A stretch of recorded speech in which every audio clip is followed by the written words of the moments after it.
Hello students, good morning to all of you and also your happy family. Dear students, I am AK Singh in front all of you for teach something. First of all, I would like to tell you that if you are looking my videos, तो please look this whole timely. Okay? It means हम ये कहने का प्रयास है, अगर हमारी video देख रहे हैं तो पूरा वीडियो देखने का प्रयास कीजिए और ये वीडियो आपको कैसा लगता है उसके अनुसार आप कुछ न कुछ कमेंट भी करने का प्रयास कीजिए. ठीक, तो आज हम आपको एक बार फिर से मोटिवेशनल क्लास चलाने जा रहे हैं. लंबा टाइम हो गया था, बच्चों का कमेंट भी आया, इसलिए आपको हम फिर से मोटिवेशन क्लास चलाने जा रहे हैं. इसलिए हम चाहेंगे आप सभी लोग माइंड को कंसंट्रेट कर लीजिए और ध्यान से बातों को समझिए और क्या फोकस किया था उस पर ध्यान देने का प्रयास कीजिएगा. ठीक, चलिए तो हम क्लास स्टार्ट करते हैं. आज आपको हम पढ़ाएंगे हर रोज कीमती समय बर्बाद हो रहा है और हम उस पर ध्यान नहीं दे पाते हैं.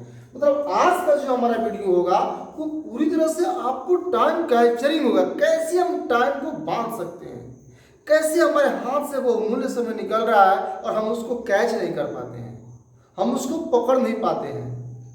कैसे हम इम्पोर्टेंट टाइम को यूं ही जाने देते हैं. ठीक वैसे ही जैसे नदी का पानी कभी कभार यूं ही चला जाता है. देखिए आपको मैं एक बात बताते हैं, कुछ चीजें कुछ समझ में नहीं आता है लेकिन वही चीजें कुछ समय बहुत ही इंपॉर्टेंट होता है. जैसे टाइम, आज लगता है कि वो व्हाट इज टाइम, क्या है, लेकिन यही टाइम जब एग्जाम हॉल में हम लोग बैठते हैं तो 3 घंटा कब निकल जाता है पता ही नहीं चलता है. एक एक समय का हम लोग मोहताज हो जाते हैं. या ऐसा ना करे भगवान किसी के साथ, लेकिन आप कल्पना कीजिए कभी किसी का भाई ऐसा कोई डिजीज या कोई ऐसा रोग है जैसा एक्सीडेंट हो जाता है, उस समय कितना टाइम इंपॉर्टेंट होता है आदमी को पता तक नहीं चलता है. तो ये होता है टाइम. इसलिए समझदार लोग कल की टाइम को आज ही मैनेज करने का प्रयास करते हैं.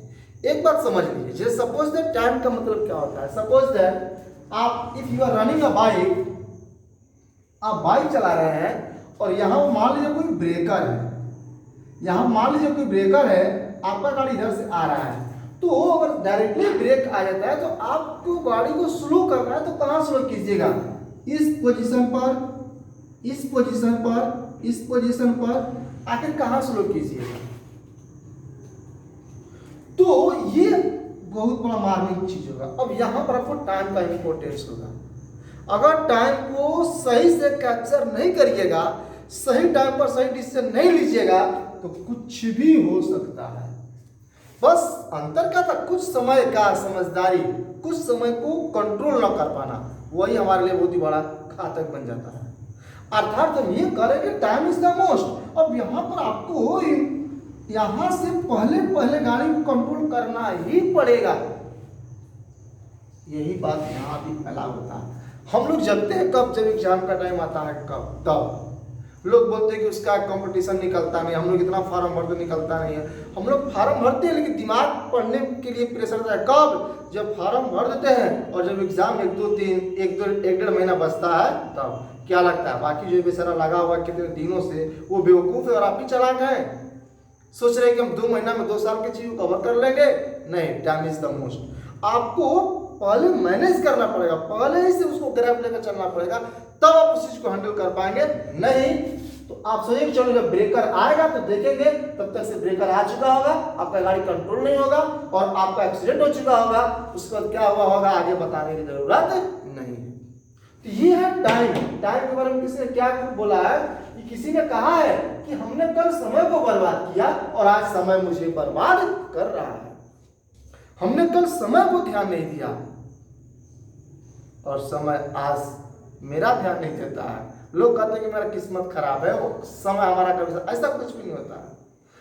जैसे और दूसरी बात, समय सभी लोग बिताते हैं. ये नहीं कि कोई समय को रोका हुआ है, कोई समय को ऐसा, सभी लोग समय बिता रहे हैं. लेकिन याद रखिए कैसे बिता रहे हैं ये मायने रखता है. कुछ लोग को लगता है कि नहीं यार ये गाना सुनने में मजा आता है. हम लोग सोचिए पढ़ाई, और मूवी देखना हो, हम लोग 2-3 घंटा का मूवी देख लेंगे, लेकिन पढ़ाई संबंधित चीज देखना हो तो 5 मिनट में उब जाते हैं, लगे बाप रे कितना बड़ा हम काम कर रहे हैं। याद रखिए ऐसा कुछ भी नहीं है, ये बस एक्शन रिएक्शन, हमारा जो मन है वो अजीब होता है। याद रखिए जो मन का मनोरंजन के लिए हम लोग जो चीज देखते हैं वो कभी भी आपके लिए हितकर नहीं है, और जो चीज मन को अच्छा न लगता अगर वो करते हैं तो आपके लिए हमेशा हितकर। जैसे पढ़ना, कोई फिजिकली वर्क करना, कोई टाइमली वर्क करना, ये सब चीजें आपके लाइफ से अटैच है, वो आपको बदल सकता है। न कि 3-3 घंटा 4-4 घंटा मौज मस्ती बिताएगा समय, वो आपको बदलने वाला नहीं है। इसलिए हम कहेंगे कि आप समय का कदर कीजिए, तभी समय आपको कदर करेगा, और यकीनन जब समय आपको कदर करेगा तो आप किस ऊंचाई तक पहुंचे होंगे आपको पता नहीं होगा, और जब आप उस ऊंचाई पर पहुंच जाएंगे तो कितना अंदर से हैप्पीनेस आएगा आप अनुमान नहीं लगा। इसलिए हम सभी लोग चाहेंगे कि आप समय से पहले अपने आप को समझिए और हर रोज रूटीन की तरफ अपना वर्क करना शुरू कर दीजिए कि जहां वो हमारा टारगेट हो टाइम पर हम उसको करेक्ट करके और आसानी से उसे पार कर सके। जैसे इसको समझाने के आपको छोटा सा कहानी सुनाते हैं, ध्यान सुनिएगा कि कैसे हमारा रोज कीमती समय निकल रहा है और हम केयर भी नहीं कर पाते हैं। तो एक कहानी है, एक राजा था और वो बहुत ही ग्रेट राजा था, लेकिन हर बड़े लोगों में कुछ ना कुछ कमियां होता है, उसके अंदर कमी आ चुका था, और इसके अंदर यही कमी आ चुका था कि वो समझ चुका था कि really I am the हैंडसमेस्ट king and very powerful king in this world. वो यही समझ सच में बहुत ही हैंडसम है, बहुत ही सुंदर है, और जो उसके मंत्री लोग थे उससे बार बार यही बात कहा करते थे कि हे राजन आप तो बहुत सुंदर हैं, आपकी सुंदरता बहुत दूर तक फैल चुकी है, आपकी महानता बहुत दूर तक फैल चुकी है, अब आपसे कोई तुलना करने वाला नहीं है। यह बात सुनकर राजा बहुत ही खुश होता, बहुत ही प्रसन्न होता था, क्योंकि याद रखिए ये दो चीज, जब कोई हमें बुरा बोलता है तो बड़ा दुख होता है, जब हमारी खुशामद करता है तो बड़ा अच्छा लगता है। जबकि सच्चाई यही है कि बुरा कहता है अगर वो हमको अच्छा लगने लगे तो हमारे लिए सही डिसीजन होगा, क्योंकि खुशामद तो हर कोई करता है कि तो अपना मतलब के लिए किया जाता है, लेकिन जो आपके अंदर कमियां दिखाए वही पक्का आपके बारे में सोचने वाला व्यक्ति है। इसलिए जो जितने भी राजा के कर्मचारी लोग थे वो राजा को यूं ही प्रशंसित किया करते थे और राजा उसी में खुश रहा करते थे। एक दिन उस राज्य से दो महर्षि गुजर रहे थे, तो उनको हार्दिक इच्छा किया कि थोड़ा सा अपने महाराज से मिलते चले। तो वो ऋषि आए महाराज के पास, और जब वो राजा को देखे तो वो लोग तो भाई थोड़ा सा आंतरिक होते हैं, बातों के भावनाओं को समझ जाते हैं। वो राजा को देखकर बोले कि राजा सचमुच में इज अ ग्रेट, महान राजा है, लेकिन इसके अंदर कुछ कमियों की वजह से यह प्रजा का ध्यान नहीं देता है, देश राज्य के बारे में सोचता नहीं है, देश की भलाई समृद्धि के बारे में सोचता नहीं है, और यही वजह है कि एक इतना बड़ा अच्छा राजा, एक कॉमन राजा बनकर के दुनिया के सामने बैठा हुआ है। तो वो लोग सोचे कि इसका हम लोग आभास कैसे कराएं कि नहीं जो राजा कर रहे हैं वो अच्छा नहीं कर रहे हैं। तो उसमें से जो ऋषि थे वो जाकर राजा से डायरेक्टली बोले कि हे राजन, आपसे तो लोग बोलते हैं कि आपकी सुंदरता दिन प्रतिदिन बढ़ रही है, आप बहुत सुंदर दिखते हैं, कल से आज और सुंदर दिख रहे हैं, लेकिन हे राजन ये जितने भी लोग बोल रहे हैं आपसे झूठ बोलते हैं, वो आपसे पूरी बातों को, सच्चाई को छिपाते हैं और झूठ आपके सामने लाते हैं क्योंकि आप खुश रहिए। हे राजन, अगर आप हमारी बात मानिए तो हम आपसे यही कहेंगे कि आपकी सुंदरता तो हर रोज क्षय हो रही है, आपकी सुंदरता हर रोज डैमेज हो रही है। ये बात सुनकर राजा कुछ अजीब सा फीलिंग हुआ, क्योंकि हर रोज जो सुनता था कि भाई मेरी सुंदरता बढ़ रही है और ये लोग आकर के बोल रहे हैं कि तेरी सुंदरता घट रही है, तो थोड़ा सा हजम होगा, जाहिर सी बात है कि नहीं होगा, नहीं होगा भाई, क्योंकि जिसको रोज अच्छा अच्छा भोजन खाना खाने की आदत है, एक दिन सूखी रोटी दे दिया जाए बेचारा का दिमाग घूमने लगेगा, और जो रोज सूखी रोटी खाता है उसको कोई फर्क नहीं पड़ता। तो वही राजा जब ये बात सुना तो वो काफी अग्रेसिव हुआ, बहुत ही गुस्सा में आया, और उसने उन महर्षियों को बोला कि तुम्हें इस बात को प्रूव करना पड़ेगा। इस बात को सिद्ध करना पड़ेगा कि हमारी सुंदरता कैसे कम हो रही है। अगर तुमने ऐसा नहीं किया तो तुम्हें हरे दरबार में सभी लोगों के सामने तुम लोगों को सर से मतलब कि तुम लोगों का गर्दन काट दिया। लोग साथ कोई दिक्कत नहीं है, सच्चाई तो प्रूफ ही चाहिए तो कोई दिक्कत नहीं है, हम लोग आपको प्रूफ कर देंगे। राजा ने बोला ठीक है। तो जो ऋषि लोग थे वो राजा से बोले हे राजन, इसके लिए आपको थोड़ा सा कार्य करना पड़ेगा। सभी लोग जितने भी आपके मंत्री लोग हैं, जितने भी आपके जान पहचान के लोग हैं, सभी लोगों को आप इस सभा में बुलाइए और सभी लोगों के सामने आपको हम प्रूफ कर देंगे कि आपकी सुंदरता हर रोज कम हो रही है। राजा ने बोला कि ठीक है, लेकिन अगर आप लोग नाकामयाब रहे तो फिर खैर नहीं। वो लोग बोले कि ठीक है। सभी लोग सभा में आए, सभी लोग, और कुछ लोग इसलिए भी आए कि भाई ये कैसे कर सकता है, कैसे किया जा सकता है। तो जो साधु थे वो राजा को और राजा के सभी लोगों को बुलाया और वो बोला कि हे राजन, आप एक बड़े पात्र में थोड़ा सा जल मंगवाइए। तो बोला कि इट्स ओके, ठीक है। तो राजा के दरबारी गए और बहुत ही बड़ा पात्र में कुछ जल लेकर के आ गए। उसके बाद जो ऋषि थे वो राजा से बोले कि हे राजन, आप इस जल को पूरी ध्यान से देख लीजिए और कुछ क्षण के लिए आप अकेले यहां से दूर चले जाइए। राजा ने वैसे ही किया। कुछ समय के लिए वो दूर चले गए। उनको बोला कि जब आपको बुलाया जाएगा आप आइएगा। और जो दो ऋषि थे वो सभी मंत्रीगण जितने भी लोग थे उनके सामने छोटे से पात्र, मान लिया कोई पोट कोई बर्तन रहा होगा, उसमें से वो थोड़ा सा जल निकाल करके साइड में रख लिए। तो उसको इस तरह से छिपा दिया गया कि जब राजा आए यहाँ तो उनको दिखाई ना। और यह हुआ, वो जल को थोड़ा सा वो महर्षि लोग मिल करके और निकाल कर साइड में रख लिए। उसके बाद राजा को बुलाया कि हे राजन, चलिए आपको दरबार में बुलाया जा रहा है। राजा को दरबार में बुलाया गया। राजा बाइज्जत आए।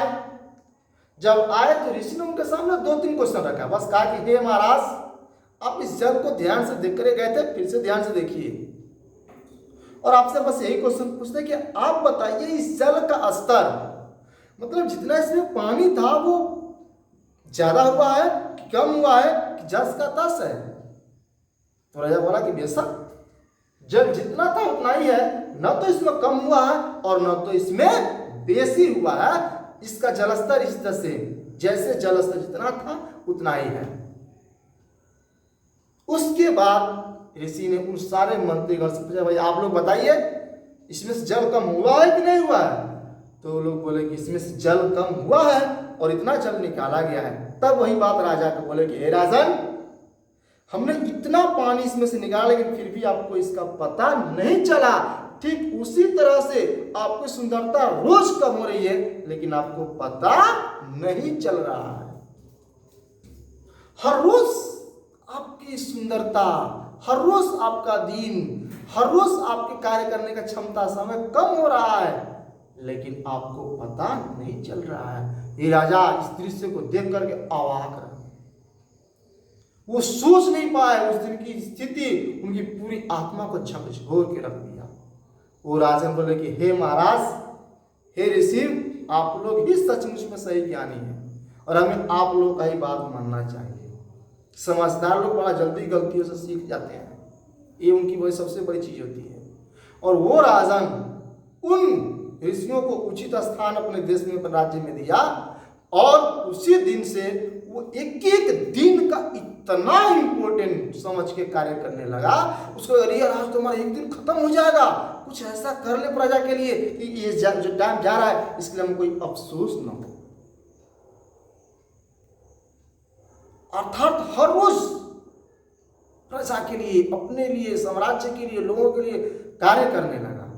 और वो राजा एक दिन महान राजा बन के दुनिया के सामने आया। तो उस राजा ने, उसके साथ क्या गलती हो रहा था? तो उसके साथ यही गलती हो रहा था कि उसकी समय निकल रहा था लेकिन पता नहीं चल रहा था। कि अब समझ गया कि नहीं भाई, हर रोज समय निकल रहा है और हमें पता नहीं चल रहा है, लेकिन समय बीत रहा है। अगर हमें जॉब को, सरकारी नौकरी को, कंपटीशन की तैयारी करने के लिए 3 साल का टाइम है, तो आज एक दिन उसमें से निकल गया, याद रखिए आज एक दिन निकल गया, और आपको लगता है कि चलो इतना टाइम हम बहुत कुछ कर लेंगे, तो याद रखिए कुछ नहीं उखाड़ पाइएगा, कुछ नहीं उखाड़ पाइएगा। क्योंकि खिलाड़ी जानता है कि अगर हम अच्छा रनिंग करेंगे, अच्छा बैटिंग करेंगे तो वो अच्छा होगा कब, जब हम आज से ही प्रैक्टिस पर लग जाएंगे तब। इसलिए प्यारे विद्यार्थियों या मेरे अन्य लोग, जितने भी लोग इस वीडियो को देख रहे हैं, आपसे हम कहेंगे कि थोड़ा सोचिएगा और जरूर सोचिएगा कैसे हम लोग का भी समय निकल रहा है और हम लोग उस पर ध्यान नहीं देते हैं। इसलिए हम अंत में सभी लोगों को बोलेंगे कि अब हम वो कार्य करेंगे जो हमारे लिए बेहद जरूरी है। अब हम उस चीज से मौज मस्ती का रास्ता जोड़ लेंगे जो हमारे लाइफ को बेहतर बनाने का प्रयास करे। इसलिए हम लोग का एक एक दिन का समय इंपॉर्टेंट है, हमें एक एक क्षण का समय इंपॉर्टेंट है। इसलिए हमें किसी भी समय को बर्बाद ना करते हुए उस राजा की तरह बात को समझना पड़ेगा, और हमें हर रोज का उपयोग करते हुए अपने कार्य को, अपने मंजिल को प्राप्त करना होगा। मंजिल बहुत दूर होता है, मंजिल यहाँ है, हम यहाँ है, यहाँ की रास्ता तय करना पड़ता है। कुछ लोग चलते हैं यहाँ पर रुकते हैं, कुछ लोग यहाँ पर रुकते हैं, कुछ लोग यहाँ पर रुकते हैं। बहुत कम लोग होते हैं जो यहाँ तक टिक पाते हैं, और जो यहाँ तक टिकते हैं इनको दुनिया विनर बोलती है, इनको दुनिया विजेता बोलती है। और जो बीच में कहीं भी रुक जाते हैं, आप चाहे यहाँ रुको चाहे यहाँ करके रुक जाओ, आप लूजर हो, आप हारने वाले में से हो, और हारने वालों को दुनिया कभी इज्जत नहीं करती।